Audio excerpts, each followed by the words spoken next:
Hi guys, Chidambaram గారు movie review starring Vamsi Tummala, Sandhya Vasishta, written and directed by Vinay Ratnam. ఈ రోజే ఓటీటీలోకి స్ట్రీమింగ్ కి వచ్చింది. మూవీ అయితే చాలా రిఫ్రెష్ ఫీల్ ఉంది విత్ బ్యూటిఫుల్ లవ్ స్టోరీ. ఇదే మూవీ మలయాళం వాళ్ళు తీసి తెలుగులో డబ్ చేసి వదిలి ఉంటే మన దగ్గర పక్కా హిట్ అవుతుండే అండ్ సోషల్ మీడియాలో ఇప్పటికీ ట్రెండింగ్ లో ఉండేది. ఇలాంటి మూవీస్ మన దగ్గర వస్తే మాత్రం మనం ఎంకరేజ్ చేయం. నాకైతే ఈ మూవీ చాలా బాగా నచ్చింది. డీటెయిల్ రివ్యూలోకి వస్తే, చిన్నప్పటి నుండి మెల్లకన్ను ప్రాబ్లం తో ఉన్న సోల్మాన్ తన చుట్టూ ఉన్న వాళ్ళ హేళన చేయడంతో బాధపడుతుంటాడు. ఆ బాధను ఎదుర్కొని సోల్మాన్ ఎలా నిలబడ్డాడు అనేది మూవీ స్టోరీ. ఫస్ట్లీ నాకు ఈ మూవీలో ఉండే సెల్ఫ్ లవ్ అనే కోర్ పాయింట్ బాగా నచ్చింది అండ్ దాన్ని చాలా బాగా చూపించారు. ఈ మూవీకి music and songs are biggest plus point అని చెప్పాలి. లిరిక్స్ అయితే చాలా బ్యూటిఫుల్ గా ఉన్నాయి. ఎమోషన్ సీన్స్ లో పర్ఫెక్ట్ గా సెట్ అయ్యాయి. ఈ మధ్య మూవీస్ అన్ని సెట్స్ లో షూట్ చేయడం వల్ల అన్ని ఆర్టిఫిషియల్ గా అనిపిస్తుండే, బట్ ఈ మూవీ మొత్తం రియల్ లొకేషన్స్ లో ఉండడం వల్ల కొంచెం ఫ్రెష్ ఫీల్ అనిపించింది.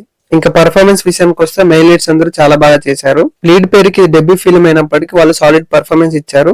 ఎస్పెషల్లీ చిదంబరం క్యారెక్టర్ చేసిన వంశీ తుమ్మల. మీరు ఒక new concept with honest attempt film చూడాలనుకుంటే ఈ మూవీ ఖచ్చితంగా చూడడానికి ట్రై చేయండి. ఈటీవీ విన్ లో స్ట్రీమ్ అవుతుంది. That's my opinion on this movie. Hope you like this video. Thank you for watching.